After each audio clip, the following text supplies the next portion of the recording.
Freeze that image. That's Justin Gaethje, face down on the canvas. 1 second left on the clock. Knocked out cold in front of the whole world. UFC 300, April 2024. The bout everyone called the greatest knockout in the history of the sport. And it was not the end of his story. It was the middle. Now look at that. Same fighter, same face. 2 years later, on the South Lawn of the White House, Justin Gaethje is the UFC lightweight champion of the world. He beat the man they say could not be beaten. Ilia Topuria, undefeated, untouchable, and Gaethje broke him. How does a man go from being called walking brain damage, from being told his chin is gone, that his career is a ticking clock, that he is a highlight reel and nothing more, to holding the one belt that eluded him his entire career? This is the Gaethje paradox. A fighter built his entire legend on chaos, on violence, on the willingness to trade his own brain cells for your entertainment. And somehow, at 37 years old, battered and doubted and buried by the media more than once, he did not just survive, he evolved. He became something nobody predicted, a calculated killer, patient, surgical, still violent, but violent on purpose now, not by accident. Today, we're going to trace the whole road, from a copper mine in Arizona to underground wrestling mats, to a promotion most casual fans have never heard of, to the biggest stages in combat sports. We're going to look at the losses that almost ended him, the coach who rebuilt him from the studs up, and the fight that finally gave this man everything he had been chasing since he was 18 years old, sweating through a summer shift in a copper pit, telling himself there had to be something more. Before he was the highlight, he was just a kid from Safford, Arizona, a small desert town, dry heat, a population you could fit inside a mid-sized arena. The Morenci mine sits about an hour outside of town, and for generations, it has been the reason families in this part of Arizona survive. Justin's father worked that mine for 36 years. Both of his grandparents worked it too. His twin brother worked for almost a decade. Copper is in this family's blood, the way some families pass down a business or a name. At 18 years old, before he ever left for college, Gaethje spent a summer down in that pit himself, 96-hour weeks, heat that does not care how tough you think you are. And when he told the older miners he was leaving for a university out of state, they laughed at him. They told him he would be back within the year, that he did not have what it took to make it outside of Safford. He never forgot that, and in a strange way, that mind gave him something no coach ever could. A floor, a baseline understanding of what real unglamorous suffering looks like. Punches could never scare a man who had already survived that. Wrestling found him early. He was on the mats by age 4, and it became the outlet for everything. At Safford High School, he built a record of 191 wins against just 9 losses. Two-time Arizona State champion. That kind of dominance gets noticed, and it earned him a scholarship to wrestle Division I at the University of Northern Colorado. This is where the story gets interesting, because Gaethje was not just good in college, he was historic. In 2010, he became the first Division I All-American wrestler in the history of the Northern Colorado program since he had returned to the top tier of college wrestling. He clawed his way into the national tournament as an at-large bid, and once he was there, he tore through seeded opponents most people had written off as sure losses for him, finishing 7th in the entire country. So here is the paradox planted early. This was an elite wrestler, a man whose base skill, the skill that could have made him boring and unbeatable and safe inside a cage, was the ability to put another human being on the ground and keep him there. And when he turned to mixed martial arts, he almost completely abandoned it. Think about that for a second. Most wrestlers who cross over into MMA lean on their base. It is the safest path to victory. Control a man on the mat, grind out a decision, protect your body from getting hit. Gaethje looked at the easy road and turned the other way. He wanted to stand and trade. Why? Some of it was pure showmanship. He has said himself that fans do not pay to watch takedowns, they pay to see two men test each other on their feet. But some of it was deeper than that. It was pride. It was the same competitive fire that made him hate to simply win a wrestling match on points. He wanted to dominate, to pin, to leave no doubt. In the cage, that meant standing in the pocket and refusing to back down, even when backing down was the smarter move. Before the UFC ever called, Gaethje built his legend in a promotion most fans today barely remember, the World Series of Fighting. Think of it as the minor leagues, except Gaethje played like he was already in the World Series. He turned pro in 2011 with a first-round slam knockout, and from there, he ran through the World Series of Fighting lightweight division like it owed him money. He beat veterans. He handed an undefeated prospect his first loss. He became the promotion's lightweight champion and then defended the title 5 separate times. Now here is the number that should stop you cold. Every single one of those 5 title defenses ended by knockout or TKO. Not one decision. Not one cautious played-safe night. 5 fights, 5 finishes. His signature weapon back then was almost primitive in its brutality, the leg kick. Not a probing strike, not a scoring tool. A leg kick meant to take a man's ability to stand away from him, round by round, until his opponent simply could not check another one. He will absorb punishment to land it. He will take 3 to give 1. This was the philosophy that built his nickname, and it was also the philosophy that nearly cost him everything later. He signed with the UFC in 2017, undefeated at 18-0, and the promotion threw him into the deep end immediately, a 5-round main event against Michael Johnson, a legitimate top 10 UFC lightweight. What happened that night at the Ultimate Fighter finale became an instant classic. Both men were hurt. Both men were staggered, and Gaethje simply refused to go down. He finished Johnson in the second round in a fight that's still talked about today as one of the greatest UFC debuts of all time. Fans were in love, but the very style that made him a star was about to become the thing critics used to write him off completely. Because in his next 2 fights, Gaethje ran into a wall.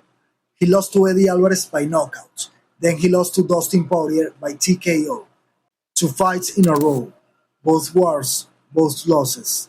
And in both fights, he had moments where he was winning before the tide turned and the damage caught up with him. The critics pounced immediately. This is what happens, they said, when a fighter refuses to protect himself. At that moment, the story looked simple, and it looked bleak. A wrestler who refused to wrestle. A brawler who could not outbrawl the elite.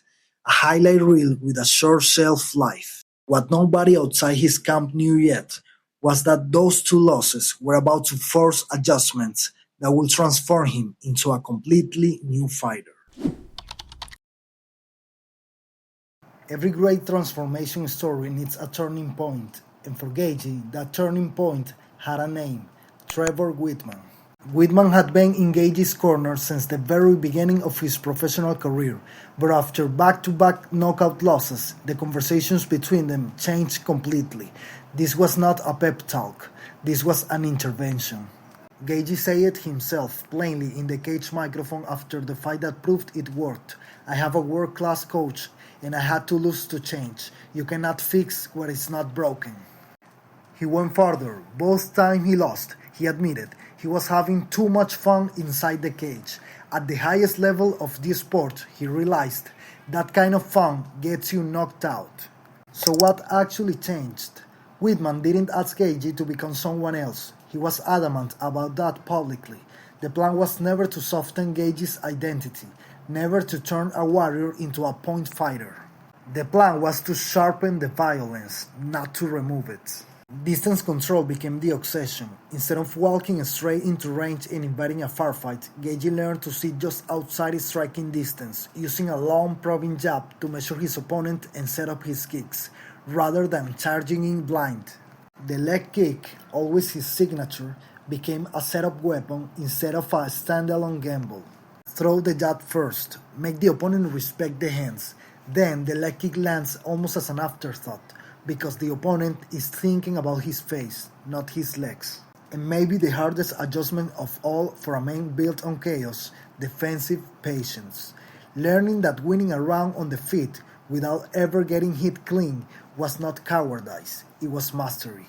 We got to see the finished product for the first time at UFC 249 in Jacksonville, Florida in May 2020 in a fight nobody expected to see him win. Tony Ferguson walked in with a 12-fight winning streak, one of the most feared and durable fighters the lightweight division had ever produced. This was Gaethje's chance at UFC Gold on short notice against a man who many believed could not be finished. What followed was a masterclass, not a brawl, a hunting session. Gaethje did not rush in. He sat back behind that jab, measured Ferguson's chaotic rhythm, and started chopping. Every time Ferguson tried to close distance and impose his usual pressure, Gaethje was already gone, resetting, waiting. Round after round, the leg kicks piled up. The counters found their target, and by the fifth round, Ferguson's face told the story better than any judge scorecard could. Swollen, bleeding, staggering. Referee Herb Dean finally stepped in and stopped it, and for the first time in 7 years, Tony Ferguson had been defeated. Justin Gaethje was the UFC's interim lightweight champion. The wrestler who refused to wrestle showed everyone how effective a game plan can be. The critics, who called him a walking brain damage, were suddenly very quiet. But the next chapter of this story was about to test that new discipline against the two hardest problems the entire division had to offer. October 2020, UFC 254, Fight Island, in the middle of the Persian Gulf, during a global pandemic that had emptied the arenas of fans. Gaethje, brand new interim champion, was about to step in with the most dominant lightweight the sport has ever seen, Khabib Nurmagomedov, undefeated, 28 wins, 0 losses. A wrestler so suffocating that opponents describe fighting him like drowning on dry land. Gaethje's game plan was smart and it was working. Use the leg kicks to slowly erode Khabib's base and open him up for a real punch. For most of the first round, that plan held. 2 of the 3 judges actually had Gaethje ahead after round 1. And then, early in the second round, Khabib found the one opening he needed, a takedown, a scramble, and a triangle choke that put Gaethje to sleep. There was something deeply human about that moment because it later came out that Khabib had planned to finish with an armbar, a more damaging, more painful submission. He switched to the triangle choke instead, reportedly because he had heard Gaethje say all week that he will never tap out. I know this guy very tough and he never give up. And I go to the armbar.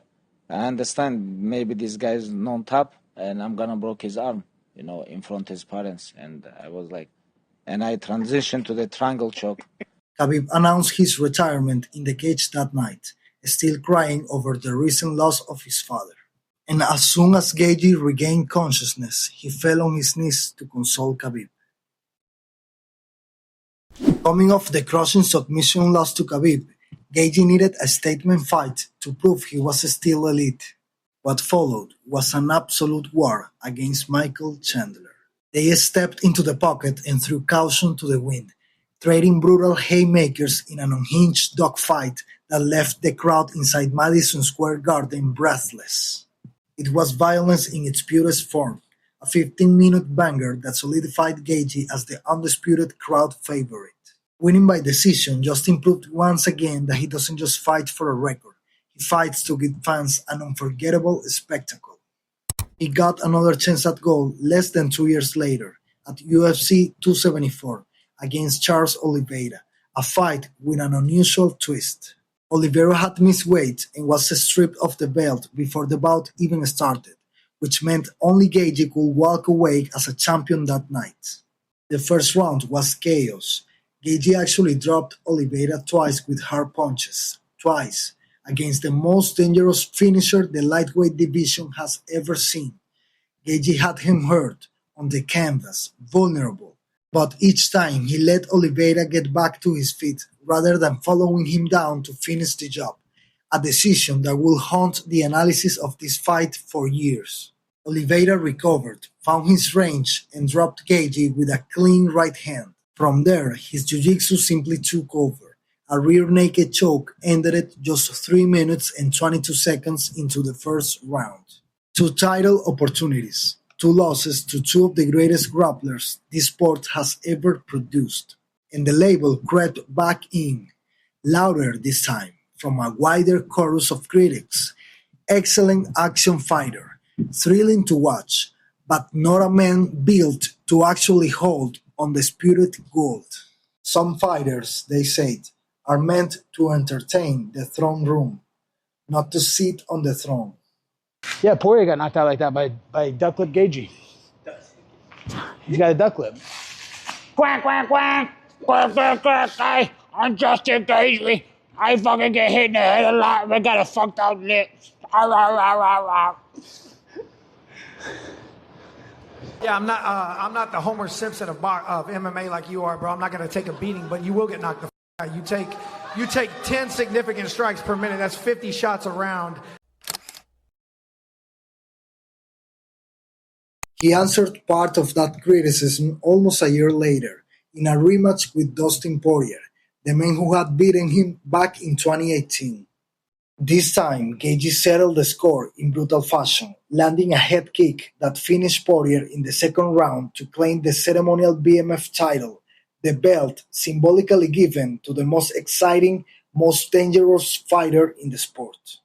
It was not the undisputed championship, but it kept him exactly where he needed to be, in the conversation, at the top of a stacked division, one step away from the gold that had twice slipped through his fingers. And guess what? He was about to gamble that position on the biggest stage the UFC had ever built. April 2024, UFC 300, the promotion's landmark anniversary card, one of the most star-studded fight nights ever assembled. And in the middle of that card, Justin Gaethje made a decision that a smarter, more cautious version of himself might have avoided. He agreed to defend his BMF title against Max Holloway, one of the greatest, most durable strikers the sport has ever had. A former featherweight champion moving up in weight specifically to test himself against Gaethje's chin and Gaethje's legacy. It was a fight Gaethje did not need to take. A win against Holloway did not guarantee him a title shot. On the other hand, a loss could end his run at the top of the division entirely. He took it anyway, because that's who he is. The fight turned brutal early. Late in the very first round, Holloway landed a spinning kick that shattered Gaethje's nose on contact. From that point forward, Gaethje was fighting through blood, through a face that could barely breathe, later telling his corner he could not get air through his nose at all. He fought on anyway.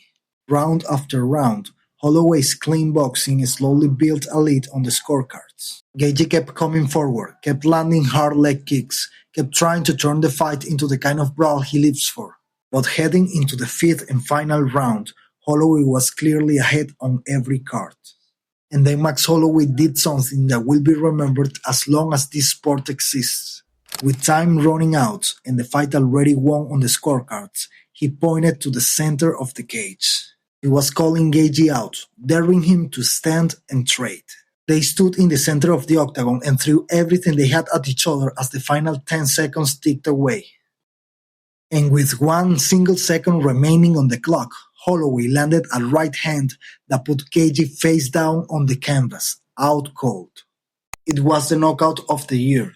It became one of the most replayed moments in the sport's history. But for Gaethje, it was just another loss. The media verdict was swift. He was a 35-year-old fighter, already carrying more accumulated damage than almost anyone else on the roster, knocked out cold in violent and unmistakable fashion on the biggest stage of his career. The consensus formed fast. Gaethje's chin was gone. His style had finally caught up with him for good. This was not a stepping stone. This was the end of the road, and everybody could see it coming from a mile away. But Gaethje refused to see it that way. He said without hesitation that he would take that fight and lose the exact same way 100 times over. Almost nobody believed there would be a comeback worth talking about. They were about to be proven completely wrong. Rebounding from the Holloway setback, Gaethje stepped back into the octagon for a high-stakes rematch against Rafael Fiziev. Gaethje won that fight, proving everyone that his technical sharpness was intact and that he still belonged in the top tier of the division. Then came UFC 324, where an interim lightweight title was put on the line. Vacated temporarily, while reigning champion Ilia Topuria was sidelined, sorting through a high-profile divorce. Justin found himself matched up against British sensation Paddy Pimblett for that vacant strap. Pimblett brought the hype, but Gaethje brought relentless pressure, turning the 5-round main event into an absolute war of attrition. Over 25 minutes of punishing, Justin methodically outstruck and broke down the rising star, walking away with an unanimous decision victory. By capturing interim gold for the second time in his career, Gaethje left no doubt. He had earned his ultimate shot at unification and redemption against Ilia Topuria. While the world was busy writing his obituary, Justin Gaethje went quiet, took a long break to heal, and then went back to work. 2 wins in a row, a second interim belt, at 37 years old, in one of the deepest divisions in the sport, Gaethje had revealed his case completely. Waiting on the other side of that case was a man many considered simply unbeatable, Ilia Topuria. A 2-division threat who had run through the lightweight division without a single loss, feared for his precision boxing and his ability to end fights in an instant. The narrative heading into the reunification bouts wrote itself, and most of the combat sports world bought into it completely. Topuria was the ruthless, undefeated new king of the sport. Ilia versus Gaethje is a good fight, but no chance to Gaethje. Ilia has a better boxing, and I think he's gonna knock him out. I don't know. Right now, we don't have more legends in the sport. I think. I think there Who might else we be have? one. I mean, Tell me. I would classify Justin Gaethje as a legend, and you have moved up to a division. Por where- favor. Por favor. And Gaethje was a worn-out veteran, invited to the biggest stage of his life, essentially as a measuring stick, a name for the young champion to run through on his way to legendary status. The fight was staged somewhere no UFC card had ever been held before, the south lawn of the White House in Washington. The stage couldn't have been bigger. The doubt around Gaethje couldn't have been louder. Ilia Topuria versus Justin Gaethje at the White House. I like Justin, I believe, but I believe in this case, the Ilia Topuria will win. Topuria, knockout. He's really good speed and good technique. For sure, Ilia Topuria. I think Ilia by knockout. I think Topuria by knockout. Ilia Topuria versus Justin Gaethje. Who do you think wins? I like Topuria, believe it or not. Tough fight. Give me Ilia. He's just a little sharper, a little younger, a little more power. Ilia Topuria 3-fight KO streak over legends. His confidence is extremely high, and I think Ilia is going to win. And then the bell rang. Gaethje opened with the jab, the same tool that had transformed him years earlier. He used it to keep Topuria's dangerous boxing from ever finding a comfortable rhythm. He mixed in the low kicks. It was patient. It was measured. It was everything the wild, reckless brawler from a decade earlier would never have had the discipline to execute. When the second round started, Topuria looked every bit like the unstoppable champion he was advertised to be. He stepped up the aggression, viciously target switching between Gaethje's head and midsection. Then came the moment that nearly ended it all. A brutal, digging body shot that paralyzed Justin, sending him crashing to the mat. Topuria smelled blood and moved in for the kill. The crowd braced for the inevitable finish as El Matador poured on heavy ground and pound. But as Justin covered up, Topuria's relentless pace hit a wall. Completely gassed out from dumping his entire gas tank into those power punches, Topuria realized his hands had nothing left to offer. Out of breath and unable to keep up the striking volume, Topuria made a tactical pivot. He went for a quick submission. He isolated Justin's arm and locked up an armbar. But Gaethje isn't just a brawler, he's an all-American wrestler. He stayed calm and eventually slipped his arm free, surviving the round. This way, Gaethje forced an exhausted champion to march with him into deep waters. By the fourth round, Topuria was hurt, bleeding, and badly worn down by Gaethje's relentless, calculated pressure.